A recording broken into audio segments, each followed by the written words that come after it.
Assalamualaikum warahmatullahi wabarakatuh. Selamat datang kembali di Heria Channel. Pada kesempatan kali ini saya akan kembali memberikan tutorial tentang cara membuat soal analisis gambar, di mana kali ini saya akan memberikannya dengan soal perintah. Misalnya siswa disuruh merangkai gambar menjadi sebuah gambar yang utuh, satu kesatuan. Latar belakangnya karena sama seperti tutorial sebelumnya, yaitu setelah saya cari searching, cari informasi dan referensi, belum ada situs atau aplikasi yang menyediakan, sekali lagi, yang menyediakan cara membuat soal analisis tingkat tinggi, misalnya berupa gambar, untuk diurutkan seperti misalnya puzzle, untuk disusun kembali dari potongan-potongan yang tidak utuh menjadi utuh, membentuk sebuah informasi, informasi yang sudah benar, valid. Ini sangat bagus untuk mengasah otak, analisis tingkat tinggi. Misalnya seorang dosen menguji kepada mahasiswanya rangkaian misalnya elektroda, rangkaian IC, rangkaian misalnya mesin yang dipreteli, yang diacak-acak, biasanya kan kalau diacak-acak pusing. Nanti kalau sudah dosennya mengacak-ngacak soal, mahasiswanya suruh menyusun kembali. Nah, di situ ada proses berpikir tingkat lanjut menggunakan segala indera penglihatan, indera, semuanya digunakan ilmunya, ini justru menarik. Kenapa? Karena siswa ini tertantang bagaimana caranya untuk memecahkan masalahnya, apalagi kalau misalnya gambarnya itu sebuah teka-teki rahasia yang belum kita ketahui rumusnya, kita misalnya sebagai dosen bisa memberikan syarat, ketentuan, untuk merangkainya. Nah, di sini saya belum menemukan referensinya, makanya saya memberi lagi tantangan yang berikutnya, apakah ada aplikasi atau situs yang menyediakan cara membuat soal untuk merangkai gambar, menyusun gambar. Nanti begitu dia selesai menyusun, nanti jawabannya keluar, nilainya keluar, Nah, kenapa ini saya gunakan? Karena ini untuk mengukur misalnya kompetensi dasar keterampilan, misalnya keterampilan cara dia menyusunnya. Kita ukur dengan misalnya rubrik, salah satu rubriknya kecepatan waktu dalam dia menyusunnya. Tentu kalau dia sudah punya informasi yang akurat, tentu akan cepat menyusunnya dengan menggunakan cara dia, strategi dia biar cepat menyusunnya. Itu latar belakangnya. Bagi rekan-rekan yang punya pengalaman, silakan berbagi tentang hal ini. Baik, sebelum saya lanjutkan, ini hanya sebagai motivasi saja. Sebelum saya lanjutkan, sebelumnya saya sudah memberikan tutorial. Bagi yang belum menyaksikan, silakan saksikan kembali videonya. Di situ saya memberikan cara untuk mencocokkan antara deskripsi atau keterangan dari gambar dengan gambarnya. Jadi suruh mencocokkan gambar ini menerangkan deskripsi apa atau tentang apa. Seperti memberi label, cuman kalau label kan cuman memberi nama singkat. Kalau deskripsi panjang, bisa uraian dan seterusnya, mengandung logika untuk dicerna dan untuk dipikirkan ya. Nah, sebenarnya waktu itu saya cuma mencontohkan satu, sebenarnya masih banyak untuk pelajaran lain atau materi lain, misalnya untuk IPA ya. Untuk IPA, nah ini seperti ini bisa dibuatkan ya gambar nanti siswa untuk memberikan nama ini ya, nama-nama susunan telinga. Dan mungkin di sini nanti kita nggak langsung menyebutkan ini namanya apa, ini bagian apa, tapi melalui deskripsi, misalnya fungsi daun telinga untuk apa. Nah, kita buat semacam deskripsinya, keterangannya. Nanti deskripsi itu harus dicocokkan dengan fungsi daun telinga ini. Begitu seterusnya ya. Nah, misalnya untuk membuat soal yang berhubungan dengan ini ya, tajwid ya. Nah, misalnya kita beri keterangan nomor pada hukum tajwid. Ini saya hanya mencontohkan ya untuk motivasi bahwa bisa digunakan untuk semua mata pelajaran atau kepentingan. Tinggal kita mengolahnya ya. Pintar-pintar mengeksekusinya ya. Mengeksekusinya, menyajikannya, menghidangkannya kepada siswa dalam bentuk soal. Misalnya manakah di antara misalnya bacaan ini yang mengandung hukum bacaan tajwid, misalnya yang mengandung qalqalah, silakan nanti tarik pin dari qalqalah ke bacaannya, dari misalnya hukum idhar ke bacaannya. Jadi di sini nanti proses berpikir anak dipaksa. Nah, kalau selama ini kan pembelajaran hanya diberikan saja yang sudah ada, itu namanya disuapi. Jadi nggak mencari, kita tuh jangan selalu menyuapi yang siswa dengan yang sudah ada ya. Kita harus menuntun siswa untuk berpikir. Bisa juga misalnya kalau kita bahasa Inggris, nah misalnya ada sebuah cerita, story of my experience on Sunday. Nah, cerita ini dianalisis bagi siswa ya. Misalnya ini cerita tentang pengalaman pribadi.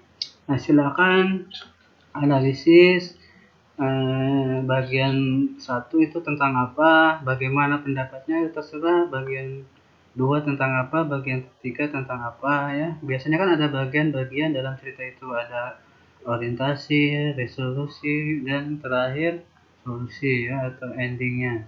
Bisa juga silakan cek ini dicari maknanya ya. Mungkin maknanya bukan hanya arti tetapi makna yang lebih rumit. Misalnya gohong kalau diartikan per kata pergi ke rumah nggak mungkin kan, tapi diartikan secara bebas pulang dan seterusnya, baik dari segi tensis, dari segi kosakata itu diberikan nanti walaupun dalam satu bacaan tetapi kompetensinya banyak, indikatornya banyak tercapai di sini. Misalnya ini untuk penilaian berupa keterampilan menganalisis ya, seperti itu.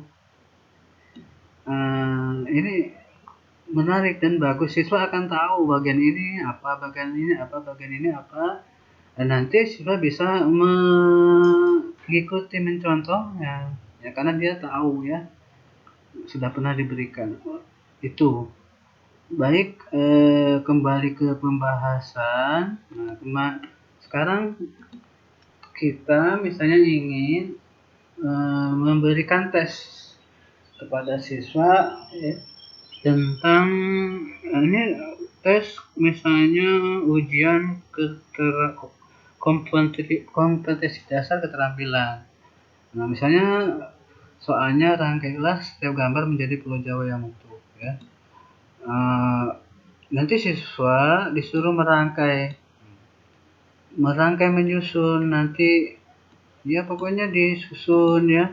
Nah, nanti mungkin ada timbul pertanyaan, yang kayak gitu gampang, tinggal dicocokkan aja bentuk-bentuknya, kalau pas berarti kalau berarti benar seperti puzzle. Iya emang kayak anak PAUD atau TK, tapi kalau ininya sudah kita berikan kriteria tingkat tinggi, misalnya sudah kita rotasi misalnya. Nah, kita akan bingung juga nanti menyusunnya, ya. Nah, di pikiran kita kalau sudah di eh, bolak-balik putar-putar, nah kita juga harus memutar otak lagi untuk menentukan bentuk semula yang sebenarnya, ya. Ini kan bentuk semulanya seperti apa, ini kan pulau provinsi apa, kan. Nah, maksud saya seperti itu.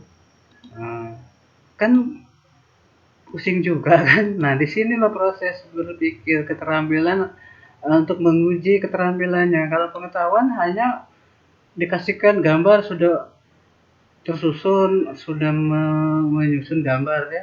Nanti disuruh pilih susunan yang benar mana, misalnya dibuat dalam bentuk susunan angka 1, 2, 3, 4, ya, dan seterusnya.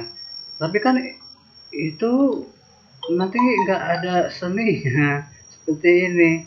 Ini kan anak istilahnya sudah diberikan gambar yang sudah jadi, disuruh menyusunnya atau memberi nama, memberi label. Misalnya nomor 2, nomor 1 itu Jawa Timur misalnya, kan.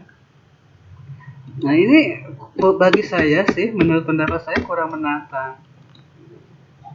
Kurang menantang kan, karena anak sudah dicekoki, sudah disuapi yang sudah ada. Nanti manja anak, enggak akan mencari. Tapi kalau kita acak-acak seperti ini, nah, pusing juga.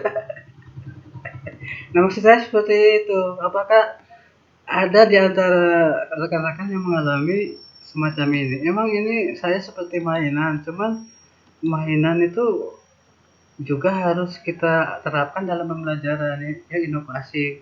Biar ya jangan monoton, biar analisisnya jalan gitu, nah, ya. Nah, silakan aja dicoba dalam berapa menit paling cepat menyusun gambar ini menjadi gambar yang utuh, ya.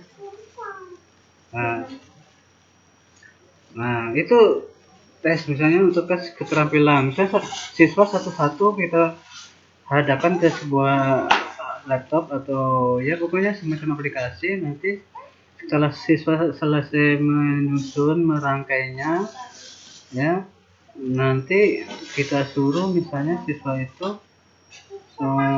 bagaimana untuk menerjemahkannya, ya, dalam bentuk angka. Misalnya perintahnya tuliskan kembali dalam bentuk urutan angka jika sudah disusun. Misalnya ini kan sudah tersusun.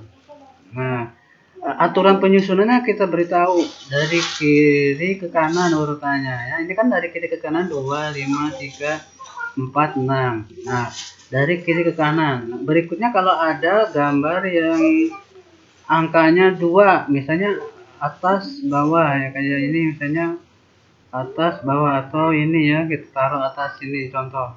Nah, kita beri kesepakatan atau ketentuan kalau ada gambar menimpa nomornya dalam, katakan ini urutan kiri ke kanan. Urutan kiri pertama misalnya 2, urutan kiri kedua ini ada 2 nomor, 2 bentuk, 4 sama 5. Kita beri misalnya kesepakatan ketentuan dari atas dulu baru ke bawah. Artinya urutannya dari atas ke bawah baru sebelah sebelah kanan. Nah, kalau kita terjemahkan berarti itu 2, ya. Nah, kita gunakan spasi untuk pemilih untuk membedakannya. 2, 4, 5, ya. 3, 1, 6. Nah, seperti itu maksudnya, ya. Nah, ini menerjemahkan dari gambar yang sudah dirangkai siswa tersebut atau mahasiswa tersebut. Kenapa harus kita buat seperti ini? Ya biar kita gampang mengoleksinya nantinya, ya. Kita terjemahkan dari rangkaian gambar menjadi rangkaian angka, ya. Ini menarik, ya, bagi dosen misalnya membuat sebuah soal, ya, berupa gambar, harus mahasiswanya memecahkan kode urutan, ya, gambar tersebut menjadi rangkaian yang utuh. Nanti bisa ditambahin untuk apa fungsinya dan seterusnya, ya. Kan kalau dalam ilmu misalnya komputer itu banyak rangkaian, ya, pokoknya IC kan banyak rangkaian-rangkaiannya tersusun nyambung. Nah ini bisa digunakan. Ini analisis tingkat tinggi ya. Nah walaupun kelihatannya sepele seperti anak TK menyusun puzzle, tapi puzzle-nya, nah kita berikan kriteria, kita acak-acak lagi puzzle-nya bukan hanya gambar yang biasa, misalnya puzzle menyusun daun atau bunga, itu kan tingkat rendah. Kita berikan tingkat tinggi ya, sesuai tingkatan peserta didik kita ya. Nah seperti itu maksudnya. Misalnya jawaban tadi ya, nah kita buat ini ya, copy ke sini misalnya ya. Nanti muncul nilainya 17. Kenapa? Ya karena susunannya nggak benar. Yang benar tadi kan susunannya 1, 2, 3, 4, 5, 6, nilainya 100. Nah iya, untuk masalah tenis ya bisa kita buatkan seperti rumus-rumus ya. Ini untuk masalah tenis silakan dikelola ya sesuai kemampuan kita ya. Makanya kalau ada aplikasinya enak. Nah jadi aplikasi yang bisa menerjemahkan keinginan kita itu yang susah, secanggih-canggihnya ya komputer sistem. Nah tapi kalau menurut hati kita belum pas ya susah, belum pas ya, belum sesuai keinginan ya. Seperti ini dibuatkan rumusnya ya, menerjemahkan setiap angka urutannya menjadi nilai yang benar kalau menghasilkan urutan yang benar. Urutan yang benarnya apa? Kita berikan kuncinya. Misalnya kuncinya di sini, kunci.